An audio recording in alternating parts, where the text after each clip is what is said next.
আল্লাহ রাব্বুল আলামিন বলেন ওয়ামান লাম ইয়াহকুম বিমা আনজালাল্লাহু ফাউলাইকা হুমুজ জালিমুন।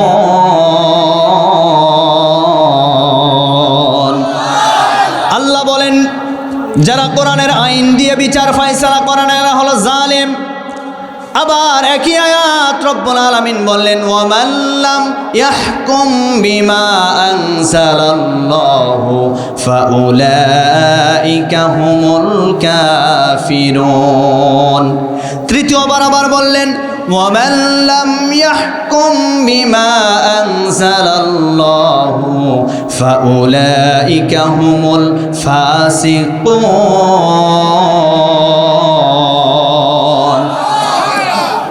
এই তিনটি আয়াত রব্বুল আলামিন প্রথমে বললেন যারা কোরআনের আইন দিয়ে বিচার ফায়সালা করবে না এরা হলো জালিম।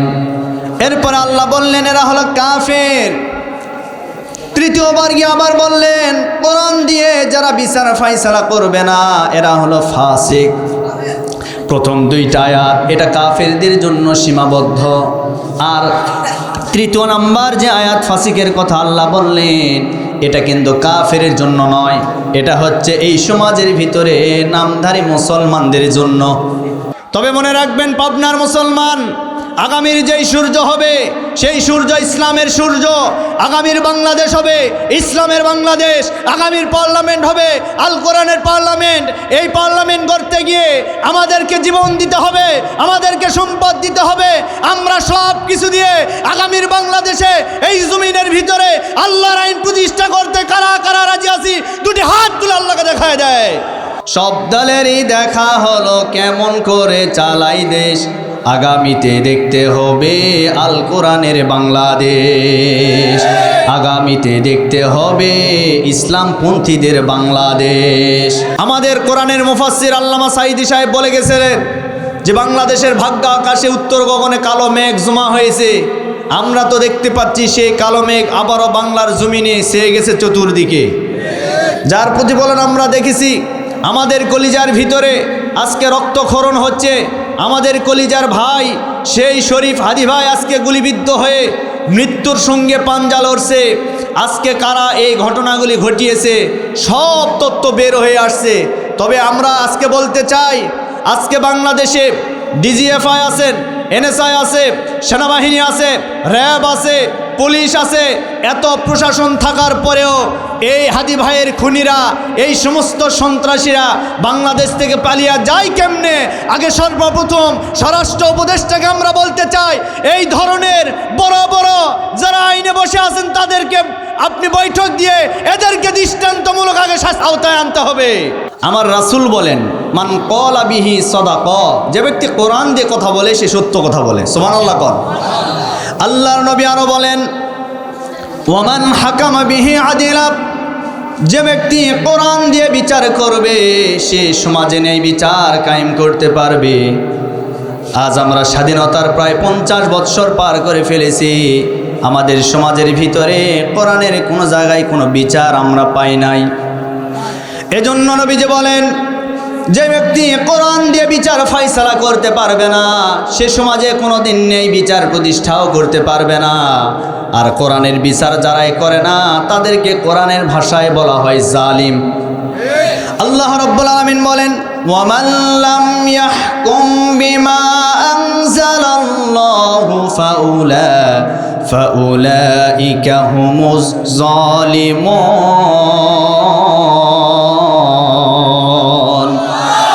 আল্লাহ বলেন যারা কোরআনের আইন দিয়ে বিচার ফায়সালা করে না এরা হলো জালিম। আবার একই আয়াত রব্বুল আলামিন বললেন ওয়ামান লাম ইয়াহকুম বিমা আনজালাল্লাহু ফাউলাইকা হুমুল কাফিরুন। তৃতীয়বার আবার বললেন ওয়ামান লাম ইয়াহকুম বিমা আনজালাল্লাহু ফাউলাইকা হুমুল ফাসিকুন।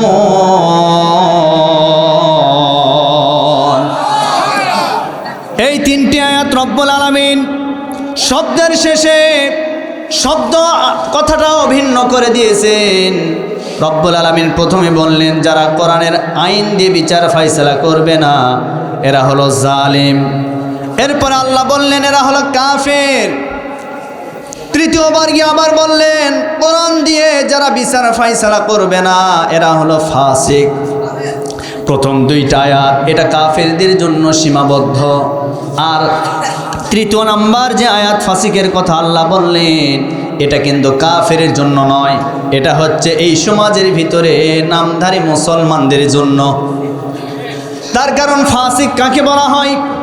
যেই ফাসিক, যেই ব্যক্তি এই দুনিয়ার জমিনে মুনাফিকি করে, যারা মিথ্যা কথা বলে, যারা আমার ভাইয়েরা কথা এবং কাজের সাথে যাদের কথা কাজের কোনো মিল নাই, এদেরকে বলা হয় ফাসিক, এদেরকে বলা হয় মুনাফিক। মুনাফিকরা সমাজের ভিতরে দেখবেন কথা বলার সাথে সাথে তারা মিথ্যা কথা বলে, এরপরে কথা বলার সাথে সাথে তারা দেখবেন ওয়াদা করলে ভঙ্গ করে, আমানতের খেয়ানত করবে। আল্লাহর নবী বলেন এই সমস্ত ব্যক্তিকে বলা হয় ফাসিক। আর যারা মিথ্যা কথার পাশাপাশি যারা গালিগালাজ করে, যারা মাইক পাইলে যারা গালিগালাজ করে, এদেরকেও ফাসিক বলা হয়। আল্লাহ রাব্বুল আলামিন তাদেরকে বললেন যারা কোরআন দিয়ে বিচার ফাইসালা করবে না, কোরআনের ভাষায় এরাই হচ্ছে সমাজের সবচেয়ে বড় ফাসিক। এখন আপনাদেরকে আমি বলতে চাই, এই বাংলাদেশের স্বাধীনতার 50 বছর পার হয়ে গেছে, যারা ক্ষমতার মসনদে বসেছিল একটাও বিধর্মী নয়, একটাও হিন্দু নয়, একজনও খ্রিস্টান নয়, একজনও বৌদ্ধ নয়, সবাই মুসলমান ছিল। এই দেশের রাষ্ট্র ক্ষমতার ভিতরে বঙ্গবন্ধু শেখ মুজিবুর রহমান রাষ্ট্র পরিচালনা করেছেন, সে একজন মুসলিম।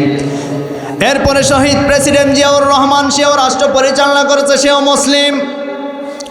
এরপরে এই যে আমাদের মাঝ থেকে বিদায় নিয়ে চলে গেল স্বৈরাচার হাসিনা, সেও রাষ্ট্র পরিচালনা করেছে, সেও ছিল মুসলিম।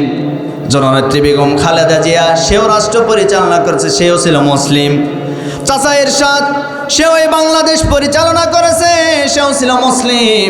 এতগুলা মুসলমান রাষ্ট্র ক্ষমতায় বসার পরেও যারা কোরআনের আইন দিয়ে বিচার কার্য পরিচালনা করতে পারে নাই, তাহলে কোরআনের ভাষায় ওরাই হচ্ছে ফাসিক। কথা বলেন, কথা বলেন আমার ভাইয়েরা।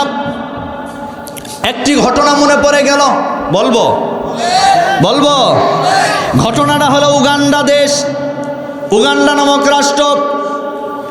এই উগান্ডা দেশের ভিতরে একজন চোর একটা ম্যানহোলের ঢাকনা, লোহার একটা ঢাকনা চুরি করেছে। চুরি করার পরে সে ধরা পড়েছে। তার বিরুদ্ধে উগান্ডার আদালত রায় দিয়েছে ফাঁসির রায়। সামান্য একটা ঢাকনা চুরি করার দায়ে এখন ওই ব্যক্তির রায় হয়ে গেছে ফাঁসির রায়। আদালত তাকে প্রশ্ন করেছে, তোমার আজকে ফাঁসি হবে, তোমার নিজের জীবনের শেষ ইচ্ছাটা কি, তুমি একটু আমাদেরকে বলো। আসামি এবার ডাক দিয়ে বলেন, মহামান্য আদালত, আমার নিজের জীবনের শেষ ইচ্ছা হচ্ছে এই মুহূর্তে এই দেশের প্রধানমন্ত্রী যিনি, তার সাথে আমি একটা বার দেখা করব, কথা বলবো। যেমন কথা তেমন কাজ। উগান্ডার আদালত ওই দেশের প্রধানমন্ত্রীর সাথে সাক্ষাৎ করার জন্য তাকে প্রধানমন্ত্রীর কার্যালয়ে নিয়ে গেল। প্রধানমন্ত্রীর কার্যালয়ে যখন চলে গেল, যাওয়ার পরে ওই ব্যক্তি প্রধানমন্ত্রীকে প্রশ্ন করলেন, মাননীয় প্রধানমন্ত্রী, আপনি তো এই দেশের প্রধানমন্ত্রী, আপনি যত বড় প্রধানমন্ত্রী হন না কেন, আল্লাহ প্রত্যেক ব্যক্তিকে দুনিয়াতে কোনো না কোনো সময় একটা বিপদ আপদের ভিতরে ফেলে দেয়। আপনিও একদিন বিপদে পড়বেন। তবে আমি যেহেতু একটা ম্যানহোলের ঢাকনা চুরি করার দায়ে আমার ফাঁসির রায় হয়ে গেছে, আমাকে ফাঁসি দেওয়া হবে, আপনার আদালত আমাকে রায় দিয়েছে, আমি তো দুনিয়া থেকে বিদায় নিয়ে চলে যাব, কোনো আমার আপত্তি নাই, আমার কোনো আপত্তি নাই। তবে আমি আপনার একটা উপকার করতে চাই। উপকার করবে কার? কথা বলেন না কেন? প্রধানমন্ত্রীর উপকার করতে চাই। প্রধানমন্ত্রী খুব খুশি। ঠিক আছে, তুমি কি উপকার আমার করতে চাও, জলদি করে বলো। এইবার আসামি ডাক দিয়ে বলেন, মাননীয় প্রধানমন্ত্রী, উপকারটা হলো এই, আমার কাছে এমন একটা বীজ আছে, যেই বীজ থেকে চারা জন্ম নিবে, গাছ জন্ম নিবে, ওই গাছের একটা ভালো রেজাল্ট আছে। রেজাল্ট হলো কেউ যদি কোনো সময় বিপদে পড়ে ওই গাছের উপর হাত দিলে সে ওই বিপদ থেকে রক্ষা পেয়ে যাবে। এরকম একটা বীজ আমার কাছে আছে। আপনি যদি আমার কাছ থেকে এই বীজটা রোপণ করতে চান তাহলে আপনি আমাকে কয়েকটা দিন সময় দিতে হবে। আমি নিজের হাতে ওই বীজটা রোপণ করতে চাই। রোপণ করে আমি ফাঁসির কাস্টে ঝুলে আমাকে মারবেন, আমার কোনো আপত্তি নাই। এই কথা বলার পরে মাননীয় প্রধানমন্ত্রী ডাক দিয়ে বলেন, ঠিক আছে, এই বীজটা রোপণ করতে তোমার কয়দিন সময় লাগবে? বলে, বীজটা রোপণ করতে আমার 7টা দিন সময় লেগে যাবে। যেমন কথা তেমন কাজ। মাননীয় প্রধানমন্ত্রী ওই আসামিকে 7 দিন সময় দিলেন। 7টা দিন সময় পাওয়ার পরে এইবার শেষ দিনে গিয়ে প্রধানমন্ত্রীর আদালতে কার্যালয়ে আবার ওই আসামিকে হাজির করা হলো। হাজির করার পরে তাকে বলা হলো, তোমার বীজ কি এখন পরিপক্ক হয়েছে? তখন ওই আসামি ডাক দিয়ে বলেন, মাননীয় প্রধানমন্ত্রী, আমি বীজের দিকে হাত দিয়ে দেখলাম এখনো পরিপূর্ণ হয় নাই। আমি আপনার কাছে দয়া করে আর 3টা দিন সময় চাই। কয়দিন? 7 দিনের পরে আর কয়দিন? 3 দিন। কোন দেশ? জোরে বলেন, কোন দেশ? চুরি করছে। কি চুরি করছে? ম্যানহোলের একটা ঢাকনা। কি মনে আছে না নাই? দেখেন বিচার কোন দিকে যায়। সম্মানিত ভাইরা আমার, এইবার ওই আসামি বললেন, মাননীয় প্রধানমন্ত্রী, আর 3টা দিন আমাকে সময় দিয়ে দেন। 3 দিনের ভিতরে ওই বীজটা পরিপূর্ণ হবে। আমি বীজটা লাগাতে চাই, আপনি আর 3টা দিন সময় দেন। এইবার জেলার যিনি ছিলেন তাকে বললেন, যাও আসামিকে নিয়ে চলে যাও। আর 3টা দিন তাকে সময় দেওয়া হলো।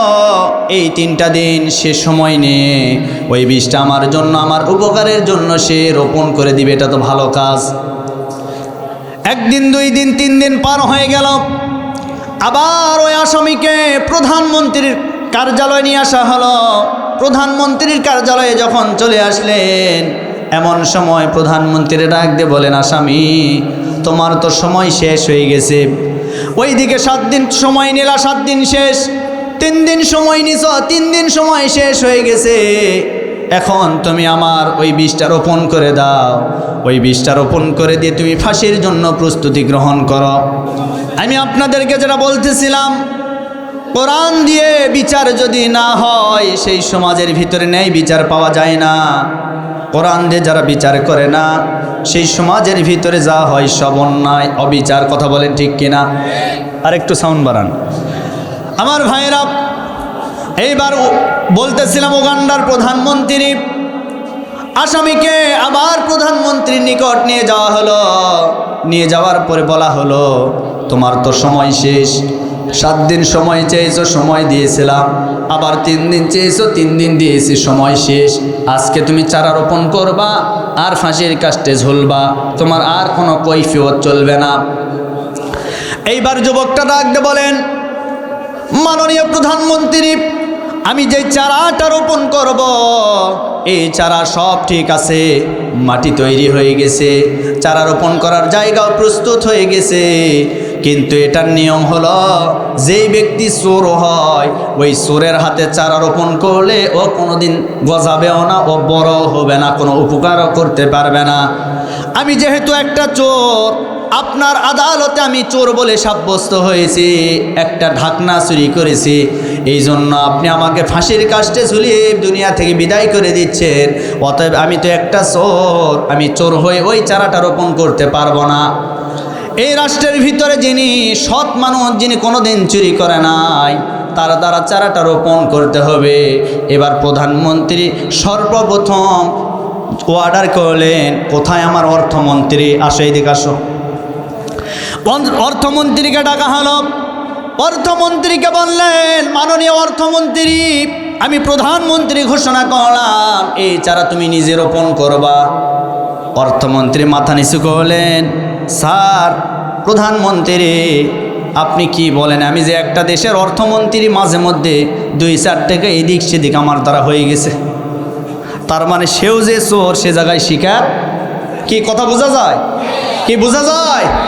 বলে এই দায়িত্ব আমার দ্বারা হবে না। এ দায়িত্ব আমি পালন করতে পারবো না, আমিও চোর, আর গাছটা যদি চারা না গজায় আপনি প্রধানমন্ত্রী আমার বিচার করবেন। না না না, আমি বিচারের সম্মুখীন হতে চাই না, অতএব আপনি এই দায়িত্ব আমাকে দেন না, আপনার আরও মন্ত্রী পরিষদ আছে তাদেরকে দায়িত্ব দিয়ে দেন।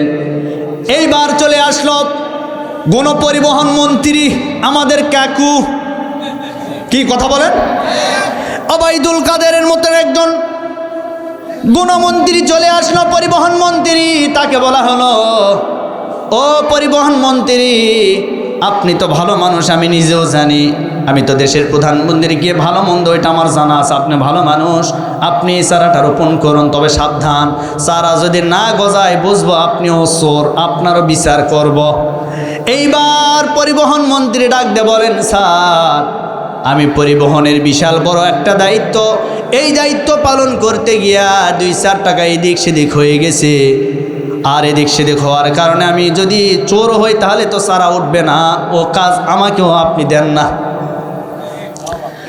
গণপরিবহন মন্ত্রী বাদ দিয়ে দিলেন। এইবার চলে গেলেন পররাষ্ট্রমন্ত্রী। পররাষ্ট্রমন্ত্রীকে ডাকলেন, ডাকার পরে বললেন, আপনি তো দেশের বিশাল বড় একটা পদ নিয়ে আছেন, আপনি পররাষ্ট্রমন্ত্রী, মানে কি আপনার সব দায়িত্ব আছে, অতএব আপনি তো ভালো মানুষ, আপনাকে এই চারা রোপণ করতে হবে। পররাষ্ট্রমন্ত্রী ডাক দিয়ে বলেন, স্যার ওই দায়িত্ব আমাকে দিবেন না, তার কারণে দেশের ভিতরে বাণিজ্য, বিভিন্ন ব্যবসা বাণিজ্য অনেক কিছু করতে গিয়ে আমার ডান বাম একটু এদিক সেদিক হয়ে গেছে। কি কথা বলেন? এইরকম বিগত দিনে ছিল কি ছিল না? জোরে বলেন। এইবার পররাষ্ট্রমন্ত্রীও বললেন, না আমিও পারবো না। একে একে সব মন্ত্রীকে ডাকলেন, ডাকার পরে বললেন, কে চারা রোপণ করবে, কে চারা রোপণ করবে। এবার মন্ত্রী সবাই বৈঠক হলো, চারা রোপণ করতে পারে একজন ব্যক্তি, সে যোগ্য ব্যক্তি, সে হলো আমাদের প্রধানমন্ত্রী। অতএব আপনি যেহেতু প্রধানমন্ত্রী, আপনাকে চারা রোপণ করতে হবে। প্রধানমন্ত্রী ডাক দিয়ে বলেন, ও মন্ত্রী সাহেবেরা, তোমরা তো সামান্য একটা পদ নিয়ে আসো, এই সামান্য পদ নিয়ে যদি এদিক সেদিক তোমাদের হাত হয়ে যায়, টাকা পয়সা হয়ে যায়, আমি তো বিশাল বড় একটা দেশের মালিক, এই দেশ পরিচালনা করতে গিয়েও আমার মাঝে মধ্যে একটু একটু হয়ে গেছে। তার মানে প্রধানমন্ত্রীও চোর, প্রধানমন্ত্রী চোর, পররাষ্ট্রমন্ত্রী চোর, অর্থমন্ত্রী চোর, এরপরে পরিবহন মন্ত্রী চোর, সবাই চোর যখন এক জায়গায় হয়ে গেল, এখন কি করা যায়, কি করা যায়, কোনো বুদ্ধি বের হয় না। এক পর্যায়ে বলা হলো, আপনার ওই গাছের দরকার নাই, আপনার গাছের দরকার নাই, এই যে বড় বড় চোরগুলি আছে, চোরগুলি আগে, এই চোরগুলিকে আপনার এই রাষ্ট্র থেকে অপসারণ করুন।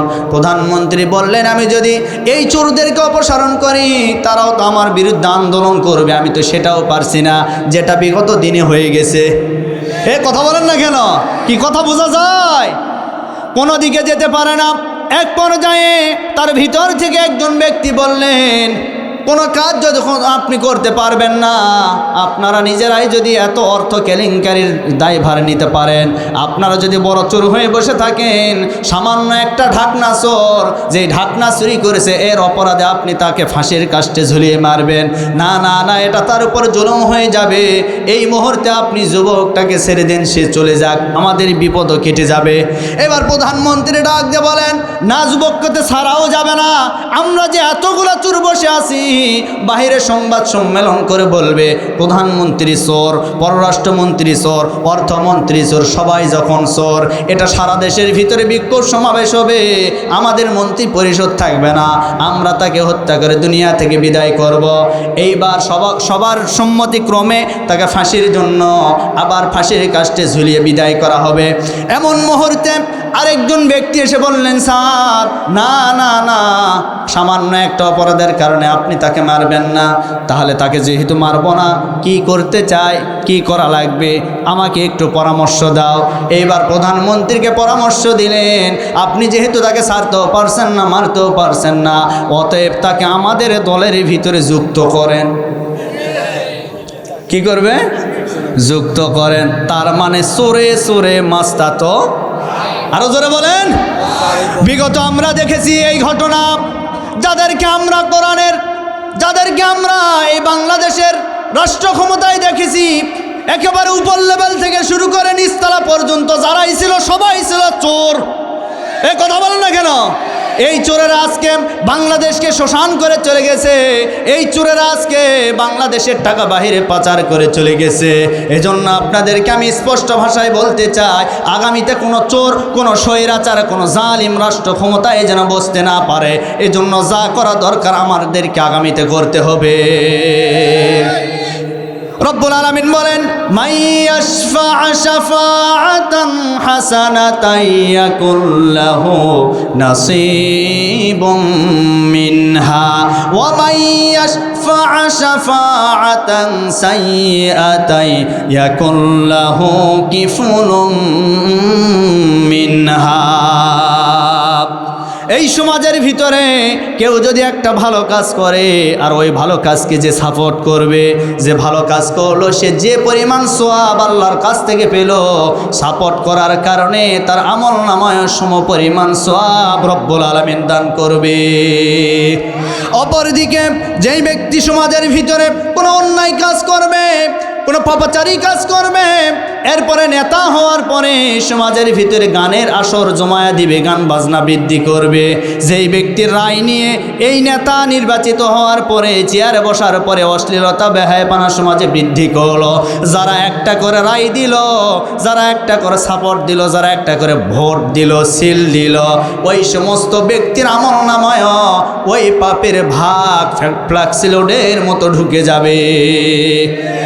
এই জন্য যারা বলে ভোটের কথা কোরআনে নাই, আরে ভাই ভোটের কথা কোরআনে নাই তুমি বলতে পারো, তার কারণ তুমি চোখ থাকিতে অন্ধ। কথা বলেন, তোমার চোখ আছে তুমি কোরআন বোঝো না, তোমার চোখ আছে তুমি কোরআন দেখো না।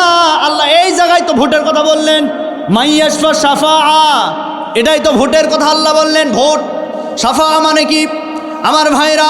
কোনো মানুষকে কি করা? সুপারিশ করা, রায় দেওয়া, সিল দেওয়া, ভোট দেওয়া। কথা বলেন। সুতরাং আমার প্রিয় বন্ধুগণ, যারা আমাদেরকে বলে আমরা নাকি এই দেশের ভিতরে ধর্মের নামে রাজনীতি করে, আমরা বলি আমরা ধর্মের নামে রাজনীতি করি না।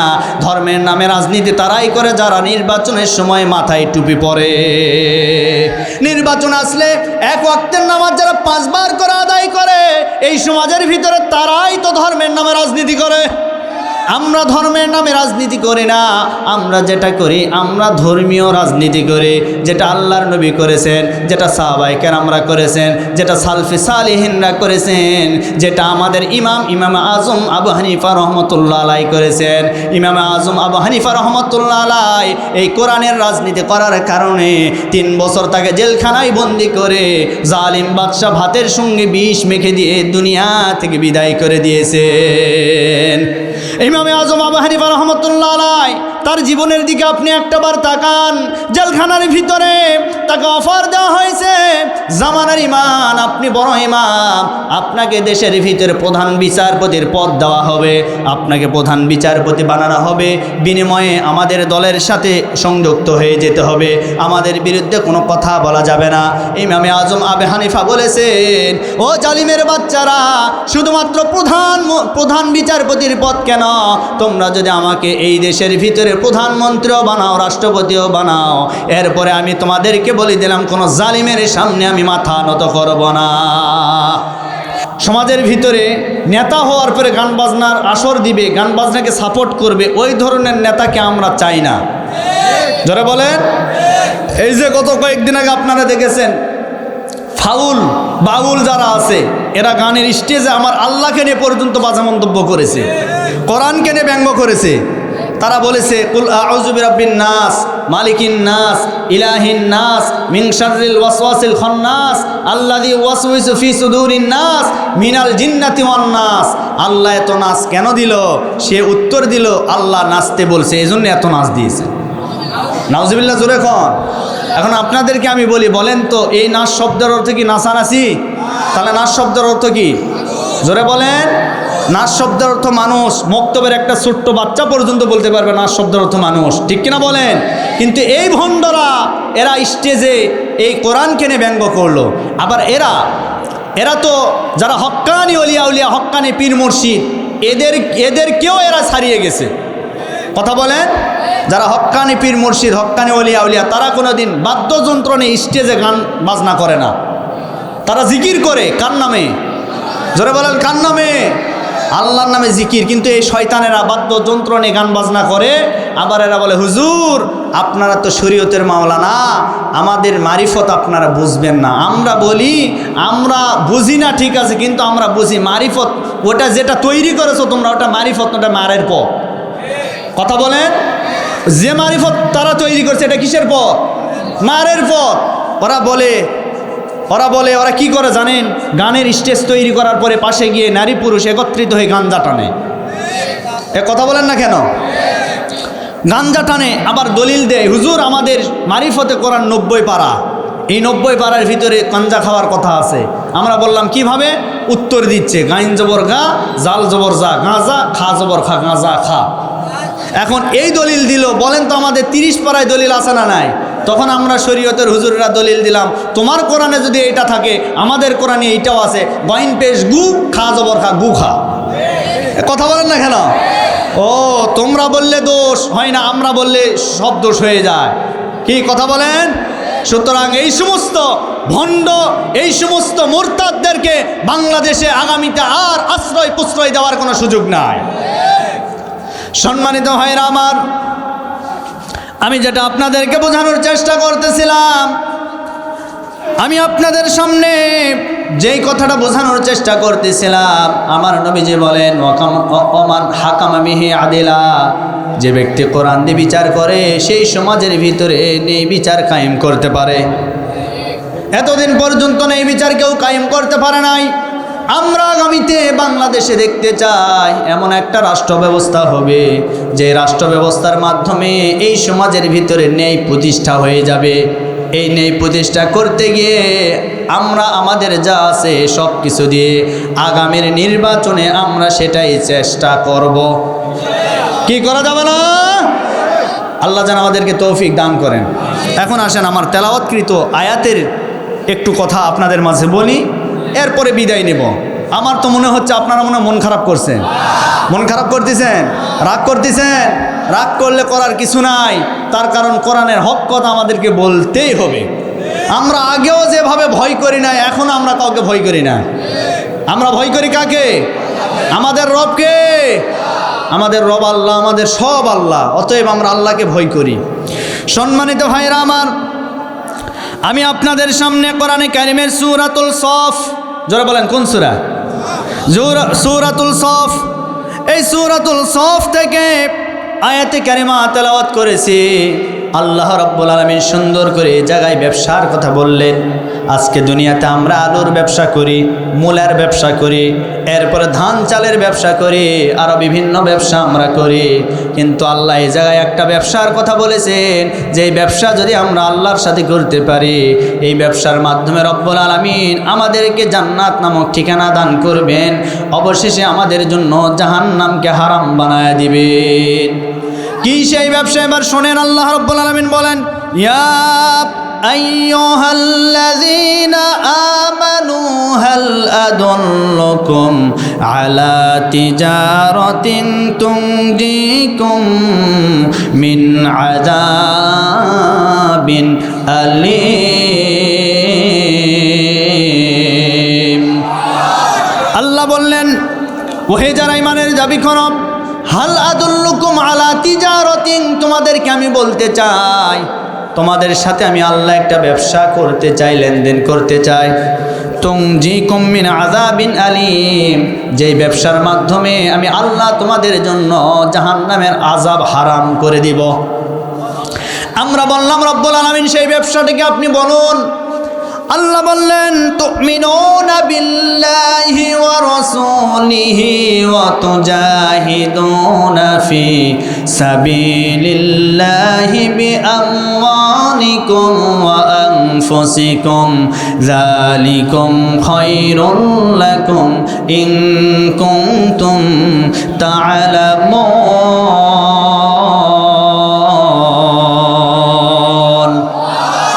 আল্লাহ বললেন ব্যবসার এক নাম্বার শর্ত হলো আল্লাহর প্রতি ঈমান আনতে হবে। এখন আপনাদেরকে আমি বলতে চাই, বলেন তো আল্লাহর প্রতি আমাদের ঈমান আছে না নাই? আল্লাহ বললেন তাহলে এই আয়াতটা আমাদের জন্য, যদি তোমরা আমার সাথে ব্যবসা করতে চাও, চুক্তিপত্র করতে চাও, এক নম্বরে তোমাদেরকে ঈমান আনতে হবে।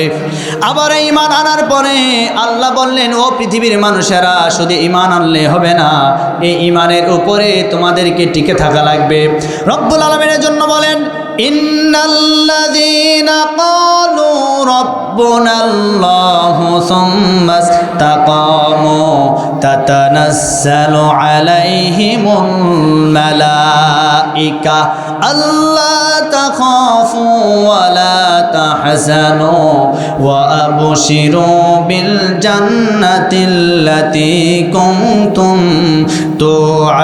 তুআদুন। আল্লাহ বলেন, নিশ্চয় যারা আমি আল্লাহকে রব বলে মানবে, সুম্মা ইসতাকামু, এইটার উপরে যারা অবিচল থাকবে, তাতানাজ্জালু আলাইহিমুল মালাইকা, আমি আল্লাহ তাদের জন্য আসমান থেকে ফেরেশতা নাজিল করব। এরপর আল্লাহ বললেন, আল্লাহ তাখাফু, তাদের কোনো ভয় নাই, ওয়ালা তাহজানু, তাদের কোনো চিন্তা নাই, ওয়া আবশিরু, তাদের জন্য সুসংবাদ, বিল জান্নাতিল্লাতী কুনতুম তুআদুন, আমি আল্লাহ তাদেরকে জান্নাতের সুসংবাদ দান করলাম। আরো জোরে বলি সুবহানাল্লাহ। সেই জান্নাতে কি আমরা যেতে চাই?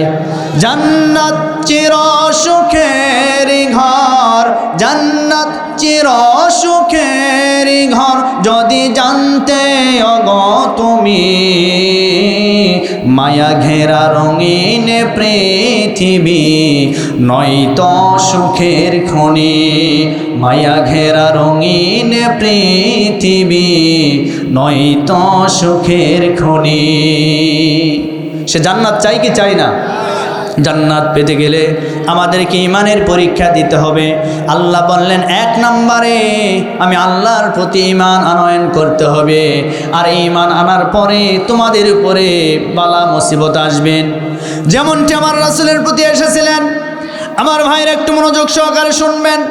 আমার নবীজি মক্কার জমিনে দিনের দাওয়াত যখন প্রচার করলেন, দাওয়াত দিতে দিতে এক পর্যায়ে কাফের বেঈমানেরা আমার রাসূলকে মক্কা থেকে বিতাড়িত করার এক পায়ে তারা করলেন, ষড়যন্ত্র করলেন।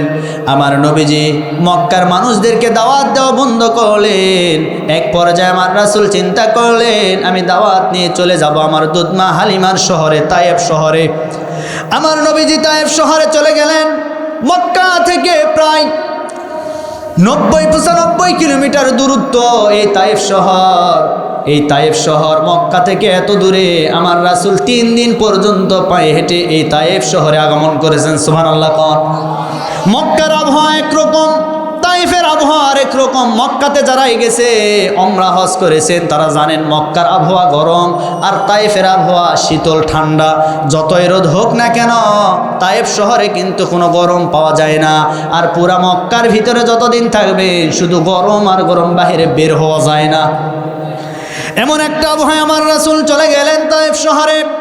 তায়েফ শহরে যাওয়ার পরে ওই তায়েফের 3 জন বড় বড় কাফির, 3 জন বড় বড় লিডারকে ডাকলেন। ডাকার পরে সর্বপ্রথম বললেন, আনা মুহাম্মদ, পড়েন সাল্লাল্লাহু আলাইহি ওয়াসাল্লাম, আমি হচ্ছে মুহাম্মদ, আর তোমরা আমাকে শেষ নবী বলে মেনে নাও। আমার হাতে হাত রেখে কালেমা পড়ে ঈমান গ্রহণ করো। তোমরা তো ভুলের পথে আছো, তোমরা এই মুহূর্তে কালেমা পড়ে মুসলমান হয়ে যাও। ওই 3 জন বড় বড় কাফির রাসূলের কথা শুনলেন না। না শুনে আমার রাসূলকে পাগল ভেবে আমার রাসূলের পিছনে ছোট ছোট বাচ্চাদেরকে লেলিয়ে দিলেন। বাচ্চাদেরকে বললেন, মক্কা থেকে একটা পাগল এসেছে, এই পাগলকে মেরে তোমরা এই তায়েফ থেকে বিতাড়িত করো, বিদায় করে দাও। আমার রাসূল এত সুন্দর চেহারার অধিকারী ছিলেন, এত সুন্দর আমার রাসূলের চেহারা। ওই তাইফের ছোট ছোট বাচ্চারা, ওই তাইফের কাফেররা আমার রাসূলকে চিনলেন না। শুধুমাত্র দিন প্রচার করার কারণে ওই তাইফের মাটিতে আমার রাসূলকে রক্তাক্ত করে ফেললেন। এত সুন্দর চেহারার অধিকারী তিনি ছিলেন। এই পৃথিবীতে 2 জন মাত্র ব্যক্তি আল্লাহ রাব্বুল আলামিন তাদেরকে দুনিয়ার সব সৌন্দর্য দান করেছেন। একজন আমার আপনার নবী জনাবে মুহাম্মাদুর রাসূলুল্লাহ। সবাই সবাই পড়েন সাল্লাল্লাহু আলাইহি ওয়াসাল্লাম। আমার রাসূলের চেহারা এত সুন্দর ছিল, আম্মা জান আয়েশা সিদ্দিকা রাদিয়াল্লাহু তাআলা আনহা থেকে বর্ণিত হাদিস, তিনি বলেন আমি লক্ষ্য করে দেখলাম, আমি একদিন মাগরিবের নামাজ পড়ে আমার ঘরের ভিতরে খাতা সেলাই করতেছিলাম। এমন সময় সেলাই করতে করতে আমার হাত থেকে একটা সুই মাটিতে পড়ে গেল। এই সুইটা আমি অন্ধকারের ভিতরে খুঁজে পাচ্ছিলাম না। হঠাৎ করে আমি লক্ষ্য করে দেখলাম দয়ার নবী মায়ার নবী তিনি আমার ঘরে তাশরিফ আনলেন। নবীজি যখন ঘরে আসলেন, আসার সাথে সাথে আমার রাসূলের চেহারা এত নূর ছিল, নূরে নূরান্বিত হয়ে এত নূর আল্লাহ তাকে দান করেছেন, তার চেহারার নূর মোবারকের দ্বারা পুরো ঘরটা আলোকিত হয়ে গেল। আম্মা জান আয়েশা বলেন রাসূলের ওই চেহারার আলোয় আমার হারানো সুইটা আমি মাটি থেকে কুড়ে নিলাম। রহমাতুল লিল আলামিন নবী কোরআনি প্রমাণ, আশিক বিনে কে বুঝিবে আমার দয়ার নবীর শান। মারহাবা কর, আরো জোরে বলেন মারহাবা। রহমাতুল লিল আলামিন নবী হাদিসে প্রমাণ, উম্মত বিনে কে বুঝিবে আমার দয়ার নবীর শান। নবী আমার মদিনারি বুলবুল, আল্লাহু আকবার। নবী আমার মদিনারি বুলবুল, আমার আল্লাহ আদর করে নামটি দিলেন মুহাম্মদ রাসূল। মারহাবা।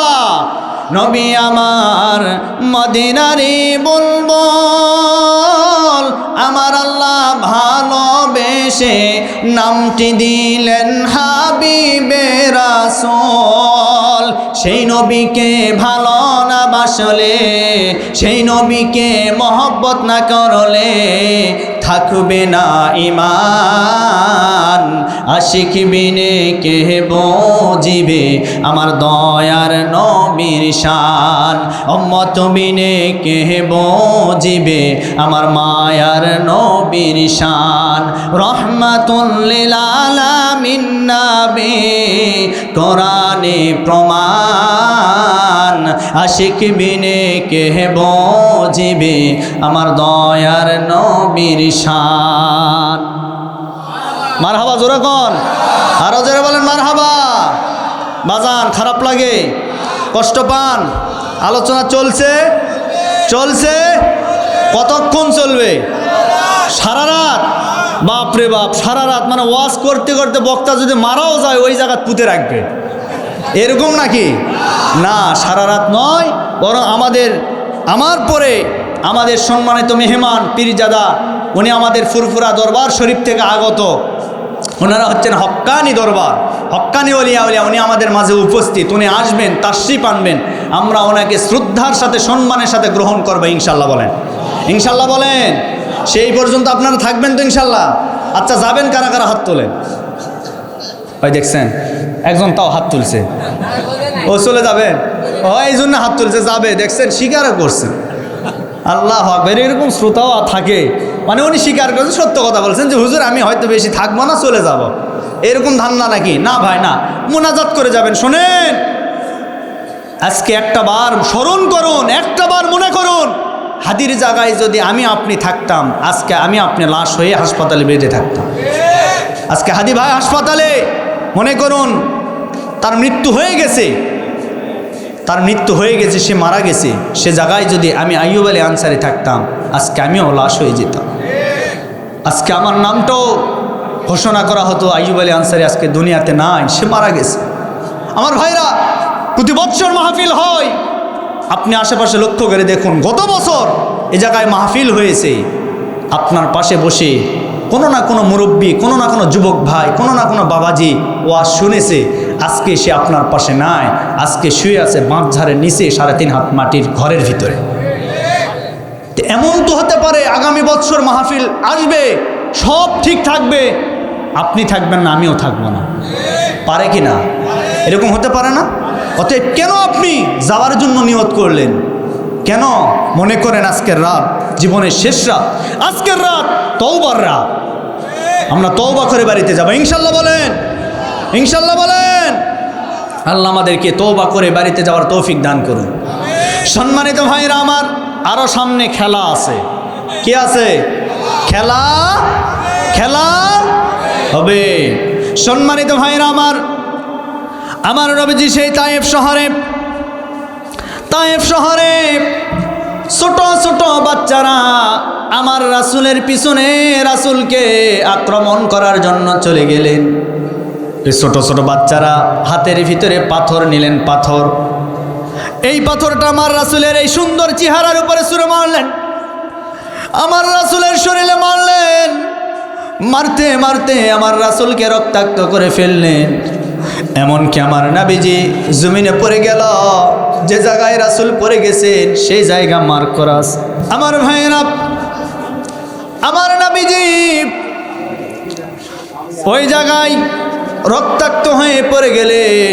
যে জায়গায় পড়ে গেছেন রাস্তার মাঝখানে, হাইওয়ে রোডের মাঝখানে, মনে করেন এইটা রোড, মাঝখানে সে আমার রাসূল পড়ে গেছেন। এমনকি আমার নবীজি ওই জায়গায় শোয়ানো অবস্থায় ছিল, রাসূল উঠতেও পারেন না, দাঁড়াতেও পারেন না। প্রথমবার তিনি কষ্ট করে দাঁড়ালেন, আবার ছোট ছোট বাচ্চারা নবীজিকে আঘাত করলেন, পাথর ছুঁড়ে মারলেন। আমার রাসূল আবার জমিনে পড়ে গেলেন। আমার নবীজি আবার উঠে দাঁড়ানোর চেষ্টা করলেন। এদিকে 3 দিন পর্যন্ত নবীজি না খাওয়া শরীর, পেটের ভিতরে কোনো খাবার নেই, কোনো পানি নেই। এত কষ্ট করে দ্বীনের প্রচার করার জন্য তায়েফে গেলেন। মনে করেছিল তায়েফবাসীরা আমার দাওয়াতকে গ্রহণ করবে, এই আশা নিয়ে তায়েফে গেলেন। কিন্তু তায়েফবাসীরা গ্রহণ করা তো দূরের কথা, আমার রাসূলকে মেরে রক্তাক্ত করে ফেলেছে। আমার রাসূল সেই জায়গা থেকে আর উঠতে পারে না। রাসূলের সাথে রাসূলের পালক পুত্র যায়েদ বিন হারেসা রাদিয়াল্লাহু তাআলা আনহু সাথে ছিলেন। আমার রাসূলকে হাতটা ধরলেন, ধরার পরে নিয়ে চলে গেলেন একটা আঙ্গুরের বাগান। আঙ্গুরের বাগান সামনে ছিল, সেই আঙ্গুরের বাগানের নিচে আমার নবীজি শুয়ে পড়লেন।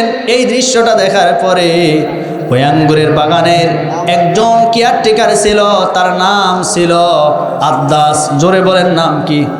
এই দৃশ্যটা দেখে ওই আদ্দাস যুবক করলেন কি, আমার রাসূলের কাছে আসলেন। আসার পরে বাগান থেকে আঙ্গুরগুলি পারলেন, এক পেয়ালা রস তৈরি করলেন। ওই পেয়ালা রস আমার রাসূলকে খাওয়াইয়া দিলেন। আমার রাসূল উঠে বসলেন। বসার পরে আমার ভাইয়েরা, আমার নবীজি ওই যুবককে ডাক দিয়ে বলেন, যুবক তোমার নাম কি? আদ্দাস। বলে হ্যাঁ আমার নাম তো আদ্দাস। বলে তোমার বাড়ি কি? নিনামা নামক গ্রামে। যুবক বললেন আমার বাড়ি তো সেই গ্রামে। এত কিছু আপনি জানলেন কিভাবে? জানার কারণটা কি আমি একটু জানতে চাই। এইবার নবীজি বললেন, ও যুবক তুমি হয়তো জানো না, আমি আল্লাহর পয়গাম্বর। সুবহানাল্লাহ কোন? আমি আল্লাহর নবী। আর একজন নবীর কাছে আর একজন নবীর খবর থাকে। তোমার গ্রামে একটা নবীর জন্ম হয়েছে, সেই নবীর নাম হচ্ছে ইউনুস আলাইহিস সালাতু ওয়াস সালাম। সুবহানাল্লাহ কোন? তোমার গ্রামে একজন নবী এসেছে, তার নাম হলো ইউনুস, তার খবর আমার কাছে আছে। হে যুবক আমি তোমার সব ঘটনা জানি। এইবার যুবকটা বললেন, আমি তো পাদ্রীর কাছে আপনি যা বললেন এই কথাগুলি শুনেছিলাম। শেষ জামানার একজন রাসূল আসবেন, নবী আসবেন, যে আমার নাম বলতে পারবে, আমার এলাকার নবীর নামও সে বলতে পারবে। অতএব পাদ্রীর কথা অনুযায়ী আপনার সব কথা আমি সত্য হিসাবে মেনে নিলাম। আমি আর ভুল পথে থাকতে চাই না। এই মুহূর্তে আপনি আমাকে কালেমা পড়ে মুসলমান বানায় দেন। আদ্দাস এরপর থেকে সাহাবী হয়ে গেলেন। ওই তায়েফ শহরে আমি নিজে সফর করেছি। ওই তায়েফ শহরে আঙ্গুরের বাগানের পাশে একটা মসজিদ আছে, এই আদ্দাসের নামে, অর্থাৎ এই সাহাবীর নামে একটা মসজিদ, যেই মসজিদের নাম হচ্ছে আদ্দাস রাদিয়াল্লাহু তাআলা আনহু জামে মসজিদ। সুবহানাল্লাহ কোন? আর একটু সামনে গেলে আমার রাসূলের নামে একটা মসজিদ আছে। এই পৃথিবীতে আমার রাসূলের নামে কোনো মসজিদ নাই, একটা মাত্র মসজিদ, সেটা হলো তায়েফ শহরে। পাহাড়ের নিচে রাস্তার পাশে আমার রাসূল সে জায়গায় নামাজ আদায় করতেন। শুধু তাই নয়, ও আমার রাসূলের নামাজ পড়তে যাওয়ার সময় বাধা দিত একজন মহিলা, একজন বুড়ি মহিলা। পরবর্তীতে সেও কালেমা পড়ে মুসলমান হয়েছেন। প্রতিদিন কাঁটা বিছায় দিত। আমার রাসূল সেই কাঁটাগুলি সরায়া সরায়া মসজিদে যাইতো। সুবহানাল্লাহ কোন। শুধু তাই নয়, আমার রাসূলকে মারার জন্য ওই কাফের বেঈমানেরা হাজারো ষড়যন্ত্র করেছিল। আমার রাসূলকে মারতে পারে নাই। আমার রাসূলকে একজন হেফাজত করেছেন। গলার আওয়াজ ছেড়ে দিয়ে বলেন তার নাম কি? আমার নবীজি ওই তায়েফ শহরে ওই মসজিদের কাছে মারার জন্য কাফের বেঈমানেরা মাথার উপর থেকে বিশাল বড় একটা পাথর নিচে ফেলে দিয়েছিল। কিন্তু আল্লাহর কি কুদরত, আল্লাহর কি ইশারা, যারা হজ করেছেন, যারা উমরা করেছেন তারা দেখে এসেছেন ওই পাথর আজও আল্লাহ শূন্যের উপরে দাঁড় করে রেখেছে। আল্লাহু আকবার। এটা শুধুমাত্র আমার আল্লাহ রাসূলকে হেফাজত করেছেন। সুতরাং আল্লাহ বলেন, যারা রাসূলের প্রকৃত উম্মত হবে, যারা রাসূল প্রেমিক হবে, যারা দিন মানবে, ইসলাম মানবে, আল্লাহ তাদেরকে এইভাবে গায়েব দ্বারা হেফাজত করবেন। আজকে স্বৈরাচারেরা বিদায় নিয়েছে, বাংলাদেশকে উত্তপ্ত করে গেছে। আমরা বলতে চাই, এই দেশ থেকে তারা বিদায় নিয়েছে, তাদের প্রেতাত্মারা আছে বিভিন্ন জায়গায় মারামারি দ্বন্দ্ব লাগানোর জন্য তারা পায়তারা করার চেষ্টা করছে। দেশে আগুন লাগায়া জনতারে জ্বালায়া পালায়া সাইরা গেল ঢাকা, গণভবনটা এখন ফাঁকা। না ভাই, আপনারা ঠিক জোরে না বললে আমি বলবো না। জোরে বলেন, আরো জোরে বলেন। দেশে আগুন লাগায়া জনতারে জ্বালায়া পালায়া সাইরা গেল ঢাকা, গণভবনটা এখন ফাঁকা। তুমি অধিকারের কথা বললে বলেছিলে রাজাকার, জনগণ বুঝা গেল তুমি বুবু স্বৈরাচার। তুমি অধিকারের কথা বলেছিলে রাজাকার, জনগণ বুঝা গেল তুমি বুবু স্বৈরাচার। তুমি বড়ই নাটকবাজ, তোমার নেই তো কোনো লাজ। তুমি বড়ই নাটকবাজ, তোমার নেই তো কোনো লাজ। কাউয়া ডাকে না আর কাকা। কথা বলেন। গণভবনটা এখন, জোরে বলেন, গণভবনটা এখন। ওরে খেলা হবে, খেলা হবে, শামীম তো আর বলে না। কি কথা বলেন? জোরে বলেন। ওরে খেলা হবে, খেলা হবে, শামীম তো আর বলে না। সংসদে মমতাজের বুকটা তো আর ফাটে না। ওরে খেলা হবে, খেলা হবে, শামীম তো আর বলে না। সংসদে মমতাজের বুকটা তো আর ফাটে না। পলকের ঝলক তো আর নাই, বুবুর টাকলা মুরাদ নাই। কথা বলেন। পলকের ঝলক তো আর নাই, বুবুর টাকলা মুরাদ নাই। দিল্লিতে আছে বসে একা, গণভবনটা এখন ফাঁকা। তুমি মিথ্যা মামলায় ফাঁসি দিলে সোনার মানুষগুলি রে, কত বড় ডাইনি সেজে নাই মায়া তার অন্তরে। এই দেশের ভিতরে যেই সমস্ত নিরপরাধ মানুষদেরকে মিথ্যা মামলা হামলা দিয়ে আয়না ঘরে বন্দি রেখে যাদেরকে ফাঁসির কাস্টে ঝুলিয়ে দুনিয়া থেকে বিদায় করে দিয়েছেন, এই দেশের সূর্য সন্তান আমাদের আপনাদের সাথী আর কৃতি সন্তান মাওলানা গোলাম আজম সাহেব, তাকেও মিথ্যা মামলা দিয়ে ফাঁসির কাস্টে ঝুলিয়ে দুনিয়া থেকে শহীদ করে দিয়েছেন। এরপর আমাদের কোরআনের মুফাসসির আল্লামা সাঈদীকে দীর্ঘ 13টি বছর জেলখানায় বন্দি রেখে চিকিৎসার নামে হাসপাতালে নিয়ে হত্যা করে দুনিয়া থেকে বিদায় করে দিয়েছে। এই পাবনার মুসলমান, আমি আপনাদেরকে বলতে চাই, এই দেশের ভিতরে স্বাধীনতার 50 বছর পরে যদি বঙ্গবন্ধু হত্যার বিচার হয়, আমরাও বলতে চাই আজ হোক কাল হোক আল্লামা সাঈদীর হত্যার বিচার আমরা করেই ছাড়ব। আর কারা রাজি দুটো হাত তোলা লাগা দেখা।